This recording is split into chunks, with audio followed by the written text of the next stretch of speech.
Hi అండి, I'm back from the break. So ఇవాళ మన టాపిక్ వచ్చేసి ADHD, attention deficit and hyper activity disorder.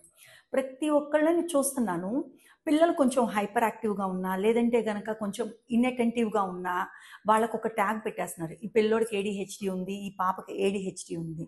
అలా కాకుండా ప్రాపర్ డయాగ్నోస్టిక్ తోటి అసలు మనకి నిజంగా పిల్లలకి ఏడిహెచ్డి ఉందా లేదా అనేది ఎలా తెలుసుకోవచ్చు అంటే DSM-5 యుఎస్ వాళ్ళు ఒక ఎడిషన్, 5th ఎడిషన్ని వాళ్ళు రిలీజ్ చేశారు.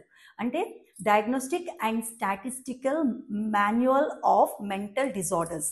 అంటే ఈ ఏడిహెచ్డి అనేది ఉంది అని చెప్పాలి అంటే 3 క్రైటీరియాస్ని ఫుల్ఫిల్ చేయాలి.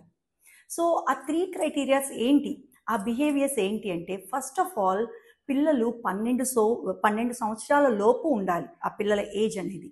సెకండ్ క్రైటీరియా వచ్చేసి 2 సెట్టింగ్స్లో, ఏమైనా సరే 2 సెట్టింగ్స్లో కనుక సేమ్ బిహేవియర్స్ కనుక వాళ్ళు ప్రొడ్యూస్ చేస్తున్నట్టయితే దానికి వ్యాలిడేషన్ ఉన్నట్టు. అంటే ఫర్ ఎగ్జాంపుల్ పిల్లలు ఇంట్లో కానీ లేదంటే కనుక స్కూల్లో కానీ లేదంటే అదర్ కమ్యూనిటీ ప్లేసెస్, థియేటర్స్లో, పార్క్స్లో, ఎక్కడైనా సరే 2 సెట్టింగ్స్లో కనుక కన్సిస్టెంట్గా ఆ బిహేవియర్స్ చూపిస్తూ ఉంటే దాన్ని మనము క్రైటీరియాగా మనము ఐడెంటిఫై చేయాలి.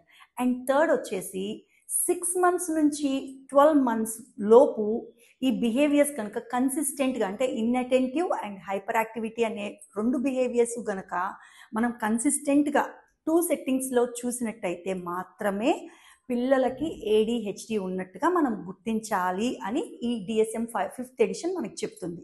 సో అసలు ఏ క్యారెక్టరిస్టిక్స్ ఉంటాయి ఈ ఇన్అటెంటివ్ అండ్ ఇంపల్సివ్ బిహేవియర్స్లో అనేది మనం నెక్స్ట్ ఎపిసోడ్లో చూద్దాం. Thank you.